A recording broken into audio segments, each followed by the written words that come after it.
Sumasa inyo ang palatuntunang Salita ng Diyos, ang tanging lunas.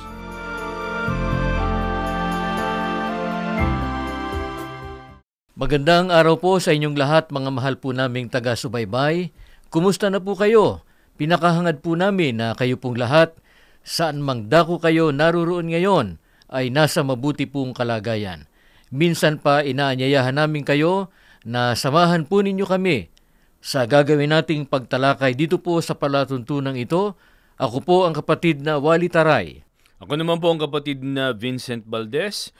Muli ay samahan ninyo kami sa isa na namang makabuluhan at kapaki-pakinabang na pagtalakay na makatutulong sa atin sa ating pagtataguyod ng ating buhay at pamumuhay. Magandang araw po, kapatid na Wally. Magandang araw, kapatid na Vincent. At sa pagkakataong ito ay simulan na natin itong ating paksa, itong ating tatalakayin sa pagkakataong ito. Mahalaga ito sapagkat may kinalaman sa ikapagpapatuloy natin sa paglalakbay dito sa mundong ito na mapayapa at matiwasay. Lahat halos ng tao ay ito ang hinahangad na magkaroon ng matiwasay at mapayapang pamumuhay. Totoo po yan. Kaya nga ang mga magulang nagsisikap na makapaghanap buhay, pagbutihin at palaguin ang kanilang kabuhayan, maipagkaloob ang pangangailangan ng kanilang sambahayan, mapag-aral ang kanilang mga anak, sapagkat naniniwala sila na malaki ang kinalaman nun sa ikapagkakaroon ng magandang kinabukasan ng kanilang sambahayan. Kaya lang, kapatid na Vincent, dahil sa mga nagaganap ngayon sa mundo, gaya ng lumulubhang kahirapan, ang karahasan, kaguluhan, ang iba't ibang mga salot, pati na yung mga kalamidad at napakarami ng mga suliraning nasasagupan ng tao ay nahihirapan ng iba na makapamuhay, na mapayapa at matiwasay dito sa mundong ito. Opo, totoo po yan. Ang katunayan ay marami ang nabibigo na makamit yung mabubuti nilang hangarin at yung kanilang mga pangarap para sa kanilang sambahayan at sa kanilang mga anak. Kaya mahalaga na maipaglingkod po natin sa ating mga listeners and viewers ang itinuturo ng mga salita ng ating Panginoong Diyos na nakasulat po sa Biblia kung paano makapagpapatuloy ang tao sa gitna ng mga nabanggit na mga kahadlangan. Kaya alamin natin sa pamamagitan ng mga salita ng Diyos na nakasulat sa Biblia, sino ba ang ligtas na makapagpapatuloy sa gitna ng mga kahadlangan na nagaganap dito sa mundo? Basahin po natin ang pahayag ng Biblia sa Kawikaan 3:26 at 23, pakinggan po ninyo. Sapagat ang Panginoon ang iyong pag-asa, at iingatan niya ang iyong mga paa sa mga bitag sa daan. Kung magkagayoy, ligtas kang magpapatuloy sa iyong landas, hindi matatapilok ang iyong mga paa, para po ligtas na makapagpatuloy sa kabila ng mga kahadlangan na naglipana sa daigdig na ito na ating pinaglalakbayan. Ang napakahalagang mataglay ng tao ang pag-iingat po ng ating Panginoong Diyos. Ngunit sino ang pinatutunayan ng Biblia na iingatan ng ating Panginoon Diyos? Ayon po sa ating binasa, ang mga lingkod-an niya ng ating Panginoong Diyos na ang kanilang pag-asa ay nasa Kanya o nakalagak sa ating Panginoong Diyos. Bakit lubos na makaaasa ang mga tao na naglalagak ng kanilang pag-asa sa ating Panginoon Diyos, na sila ay iingatan ng ating Panginoon Diyos? Basahin natin ang sagot ng Biblia sa Isaias 30 at 18. Pakinggan ninyo. Ngunit ang Diyos ay naghihintay upang tulungan kayo at kahabagan. Diyos na makatarungan ang Panginoon. Mapalad ang lahat ng nagtitiwala sa Kanya. Kung bakit po lubos nating maaasahan ang pag-iingat ng ating Panginoong Diyos. Ayon sa ating binasa, ang Diyos anya ay naghihintay upang tulungan tayo at kahabagan. Subalit sino ang magiging mapalad na magtatamo ng tulong ng ating Panginoon Diyos at pag-iingat? Ayon din sa pahayag ng Biblia, ang mga lingkod-an niya ng ating Panginoong Diyos na nagtitiwala sa Kanya. Kaya napakahalaga ng pagtitiwala sa ating Panginoon Diyos. Anuman ang hadlang na ating nararanasan, dito po sa ating paglalakbay sa mundong ito, huwag po nating bibitiwan ang pagtitiwala at pag-asa sa ating Panginoon Diyos. Opo. Hindi natin dapat payagan na mabawasan o pumusyaw ang pagtitiwala natin sa ating Panginoon Diyos. Opo, lalo na sa mga sitwasyon na nakasalang tayo sa isang pabigat na mga suliranin, matinding mga hamon ng kapalaran. Sa ganun mga sitwasyon ay nasusubok kung gaano katatag yung ating pagtitiwala sa magagawa ng ating Panginoong Diyos. Huwag po natin payagan na ni katiting ay mapingasan yung pagtitiwalang yun sa ating Panginoong Diyos. Lalo ngang mapatutunayan yung pagtitiwala kapag tayo po ay nakasalang sa isang mabigat na sitwasyon. Totoo yun, kapatid na Vincent. At anong sinasabi ng Biblia kung bakit marapat lamang na pamalagiin natin na buong buo ang ating tiwala sa ating Panginoon Diyos? Ganito naman ang pahayag sa Bilang 23 at 19. Patuloy ninyong subaybayan ang pagtuturo sa atin ng mga salita ng Diyos na nakasulat sa Biblia. Ang Diyos ay di sinungaling na tulad ng tao. Ano mang sabihin niya ay kanyang gagawin. Kung mangako man siya, ito'y kanyang tutuparin. Kung bakit tama lang na mamalaging buong-buo ang ating tiwala sa magagawa ng ating Panginoong Diyos para sa ating kapakanan, kahit pa napakahirap ng ating sitwasyon, sapagkat ang sabi ng Biblia, ang Panginoong Diyos niya ay hindi sinungaling na katulad ng tao, na kapag ang Diyos ay nangako, yun ay kanyang tutuparin, yun ay kanyang gagawin. At hindi lang yon, kapatid na Vincent. Alam natin na ang Panginoon Diyos ay tapat sa kanyang pangako. Hindi siya kailanman magtatalusira sa kanyang pangako. Pero hindi lang yun Bukod sa ang Panginoon Diyos ay tapat sa kanyang pangako, ang ating Panginoon Diyos ay makapangyarihan sa lahat. Kayang-kaya niya na ipagkaloob yung kanyang ipinangakong tulong sa atin. Opo, maaari kasing may mga tao na pagka ang pag-uusapan ay yung sinseridad sa kanilang pangako, maaaring nandun din yung sinseridad. Kaya lang, pagka lumagpas na doon sa limitasyon nila, yung kailangang tulong nung pinangakuan nila, gustuhin man, pero hindi na nila kayang gawin Kasi nga ay may hangganan o limitasyon yung kanilang makakaya, yung kanilang magagawa. Hindi katulad ng ating Panginoong Diyos na makapangyarihan sa lahat, walang hindi kayang gawin ang ating Panginoon. Walang imposible sa ating Panginoon Diyos. Kaya bilang mga lingkod ng ating Panginoon Diyos, marapat lamang na ating panaligan ang ipinangako niya na tulong at pag-iingat sa atin. Sinong lingkod ng Diyos ang tinitiyak ng Biblia na iingatan, tutulungan at aaliwin ng ating Panginoon Diyos? Sa Ikalawang Kronika 16 at 9, minamasdan niya ang buong daigdig upang tulungan at aliwin ang lahat ng tapat sa Kanya. Ang Diyos ay tapat sa Kanyang pangako. Kaya ang inaasahan ng ating Panginoong Diyos sa mga lingkod niya para matupad din sa kanila yung Kanyang pangako na pagtulong, na pag-iingat at pag-aliw, dapat tapat din sila sa ating Panginoong Diyos. Kaya dapat ay taglay natin yung katangian yan, ang pagiging tapat sa ating Panginoon Diyos para makaasa tayo ng Kanyang tulong at ng Kanyang mga pag-iingat sa atin. Mga giliw po naming taga-subaybay, sa pagbabalik po natin, aalamin natin kung papaano po natin mapatutunayan ang ating katapatan sa atin pong Panginoon Diyos. Huwag po kayong bibitiw sa inyong pagsubaybay. Magbabalik kami, makaraan lamang po ang ilang paalaala mula po sa ating himpilan.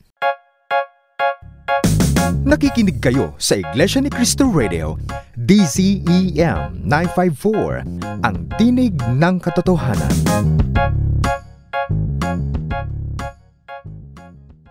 Nagpapatuloy po tayo dito sa ating palatuntunan at sana po ay patuloy ninyong subaybayan ang lahat po ng mga programa dito po sa ating himpilan sa INC Radio. Mapapakinggan po ninyo kami sa AM band sa 954 kHz. Hanapin lamang po ninyo sa inyong talapihitan ng radyo. At ganon din sa iba pa nating platform, kapatid na Vincent. Opo, merong official YouTube channel ang INC Radio. Pagka binuksan nyo po ang YouTube application sa inyong mga devices, search nyo lamang po INC Radio. Pagkatapos ay pakiclick na ang subscribe button, pati ng notification bell para updated po kayo sa mga programs ng INC Radio. At maaari na rin po ninyong i-download ang INC Radio app sa Android devices po ninyo. Hanapin lamang po ninyo sa Play Store at maging sa inyo pong mga iOS devices, hanapin lamang po ninyo sa Apple Store ang INC Radio.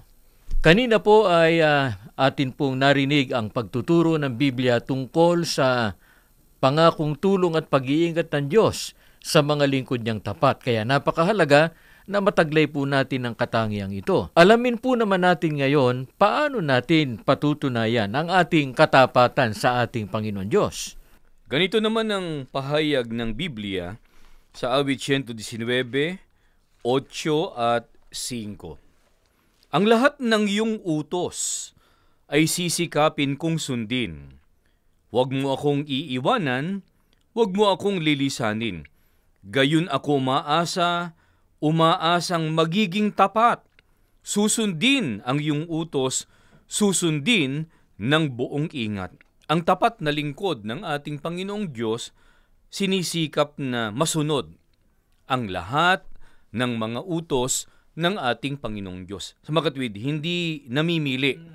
Pantay-pantay ng pagpapahalaga sa lahat ng mga kautusan ng ating Panginoong Diyos. Ayon na rin sa binasa natin, kapatid na Vincent, papaano ba sinusunod ng mga tapat ang mga utos ng ating Panginoon Diyos? Ang sabi nga sa talatang ito na ating binasa, ang lahat ng iyong mga utos ay sisikapin kong sundin. Kapag ka po sinabing sisikapin, naroon yung pagpupumilit, yung effort, gumagawa ng paraan, hindi po nagdadahilan para masunod ang mga utos ng ating Panginoong Diyos. Gayun din ang masikap ay matiyaga. Ang matiyaga ay hindi tumitigil, hindi nagsasawa na isakatuparan kung ano yung nais na gawin ng ating Panginoong Diyos. At hindi niya ikinukompromiso ang utos ng ating Panginoon Diyos sa kanino man o sa ano paman. Mahalaga yung pagsunod sa mga utos ng ating Panginoon Diyos. Kaya nga anumang hadlang ang ating maranasan, huwag po nating sisirain yung ating katapatan sa ating Panginoon Diyos. Tama po yun. Huwag natin siyang pagtataksilan. Mangmalagi po tayo sa ating katapatan. Kaya nga sabi po ng ating tagapamahalang pangkalahatan, ang kapatid na Eduardo Manalo, ang tapat sa ating Panginoong Diyos, hindi lang loyal. Taglay yung fidelity at yung integrity. Hindi niya ikinukompromiso yung mga kautusan ng ating Panginoong Diyos. Walang nagmi-meet halfway. Pagka kalooban ng ating Panginoong Diyos, yun ang dapat masunod. Hindi niya pagbibigyan yung labag sa kalooban ng ating Panginoong Diyos. Pagka ganyan ang ating pagtrato sa pagsunod sa mga utos ng ating Panginoon Diyos, tinitiyak ng Biblia na tayo iingatan ng Diyos, aaliwin niya tayo sa panahon ng kabagabagan at mga kalungkutan. Sa anong sitwasyon pa ng ating buhay, nakahanda ang ating Panginoon Diyos na tayo tulungan kung mananatili tayong tapat sa Kanya. Napapanahon po ito at kailangan natin ito, lalong-lalo na ngayon. Pakinggan ninyo sa Deuteronomio 15:4 hanggang 5. Ang totoo, walang maghihirap sa inyo sa lupaing ibinigay niya sa inyo, pagkat pagpapalain niya kayo kung didinggin ninyo ang kanyang tinig at susundin ang kanyang mga utos na sinasabi ko sa inyo ngayon. Ang maaasahan ng tapat, kahit pa nga sabihing ang daigdig ay dumaranas ng matinding kahirapan, ang sabi ng Biblia, wala anyang maghihirap sa inyo, pagkat pagpapalain niya kayo kung didinggin ninyo ang kanyang tinig at susundin ang kanyang mga utos. Sa makatwid, ang susi para matamo natin ang pagpapala ng ating Panginoon Diyos ay ang buong katapatang pagsunod natin sa mga utos ng ating Panginoon Diyos. Yan ang dahilan, mga mahal po naming mga listeners and viewers, kaya ang mga kaanib sa loob ng Iglesia ni Cristo, sa pangunguna ng atin pong tagapamahalang pangkalahatan ng kapatid na Eduardo Manalo, gayon na lang ang pagpapahalaga sa pagsunod sa mga kautusan ng ating Panginoong Diyos. At kitang-kita naman sa kabuuan ng Iglesia at sa buhay at pamumuhay ng maraming mga kaanib sa loob ng Iglesia ni Cristo, yung katuparan ng mga pangakong yan ng ating Panginoong Diyos. Kaya napakahalaga na tayo ay manindigan sa katapatan, sa pagsunod sa mga utos ng Diyos. Huwag nating pababayaan ang pagsunod, huwag tayong titigil sa pagsunod sa mga utos ng ating Panginoon Diyos, kundi pag-ukulan natin ng mataas na uri ng pagpapahalaga ang mga utos ng Diyos sa pamamagitan ng ating matapat na pagsunod sa Kanya. Gaanong pagpapahalaga ang dapat nating iukol sa mga utos ng Diyos para ito ay masunod natin ng buong katapatan? Basahin po natin sa Job 23 at 12. Ganitong pahayag ng Biblia. Hindi ako lumayo sa kanyang mga utos. Ang mga utos niya'y higit kong pinahalagahan kaysa pagkain ko araw-araw. Alam natin, mahalaga at kailangan ang pagkain. At itinuturing nga po ito ng maraming mga tao na siyang pangunahin o basic need ng tao sa kanyang buhay. Subalit kung totoo man na mahalaga ang pagkain, para sa mga lingkod ng ating Panginoong Diyos, lalong mahalaga. At kailangan ang mga salita ng ating Panginoong Diyos na ating sinusunod. Kaya hindi tayo dapat na magsawa o tumigil sa pagsunod. Ano ang magiging katangian ng laging sumusunod sa lahat ng mga utos ng ating Panginoon Diyos? Sa awit 16, 8 at 2, lagi kong inilalagay sa udahan ang Panginoon, sapagkat siya'y nasa aking kanang kamay. Hindi ako matitinag. Sinabi ko sa Panginoon, ikaw ang aking Panginoon. Kung hindi sa iyo, walang bagay na mabuti sa akin. Ganito po ang paninindigan ng mga lingkod ng Diyos. Nais nating ipapansin sa ating mga taga-subaybay. Yan sabi, lagi ko anyang inilalagay sa udahan ang Panginoon. Sa makatwid, kung ang pag-uusapan ay priorities, para sa mga tunay na lingkod ng ating Panginoong Diyos, ang kanilang prioridad, yung pagsunod sa mga kautusan ng ating Panginoong Diyos, sapagkat ang inilalagay nila sa unahan o ang inuuna nila ang ating Panginoong Diyos. Kapag sinabing laging sumusunod, ay masunurin yon. Hindi lang kung natapat sa gusto niya o kaya ay kung kumbinyente sa kanya, saka lang siya susunod. Ang laging sumusunod, walang pinipili. Ano man ang sitwasyon, ano man ang nararanasan niya sa buhay na ito, anuman ang nangyayari sa kanyang paligid, buong katapatan siya na sumusunod sa mga utos ng ating Panginoon Diyos. At kapag ginawa yan, ang sabi ng Biblia, hindi anya matitinag.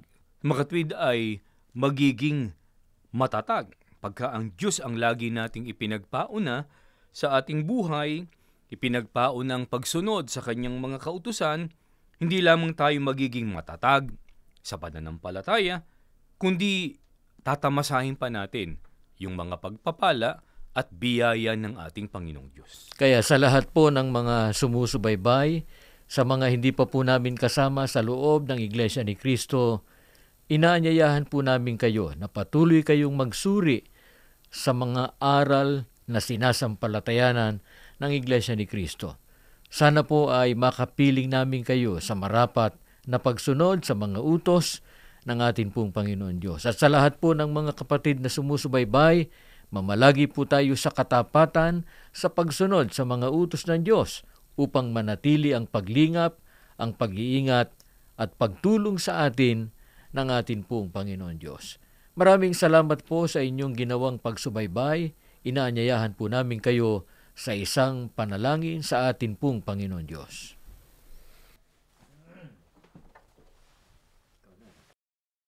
Manaming Diyos, maraming salamat sa iyo. Muli, nahayag ang iyong mga salita na tanging lunas sa aming mga pinagdaraan ng kabagabagan at nasasagupang mga hadlang at pagsubok sa daigdig na ito na aming pinaglalakbayan. Tulungan mo po ang aming mga taga-subaybay, lahat ng nakapakinig ng iyong mga katotohanan, magkaroon ng bisa at katuparan sa kanila, lalo na sa iyong mga hinirang, ang iyong mga salita. Mabuhay kami ng tapat sa iyo sa paraang lagi naming sinusunod ng buong ingat ang lahat ng iyong mga kautusan para matupad din sa amin ang iyong mga pangakong pag-iingat, pagliligtas at pagpapala. Dinadalangin din namin ang aming mga taga-subaybay na hindi pa po namin kapanampalataya. Naway loobin mo rin, Ama, na makasama po namin sila sa loob ng bayan mo sa huling araw para magtamasa rin ng iyong mga biyaya at pagpapala, lalo na ng pangakong kaligtasan. Pagpalain mo po ang iyong bayan sa huling araw sa pangunguna ng aming tagapamahalang pangkalahatan, ang kapatid na Eduardo Manalo. Pagalang naming hinihiling ang lahat sa pangalan po ng aming Panginoong Hesukristo. Amen. Sumainyo ang palatuntunang Salita ng Diyos, Tanging Lunas. Maraming salamat sa inyong pagsubaybay. Nawa ang mga aral ng Diyos na ating napakinggan ang maging gabay natin sa ating pamumuhay.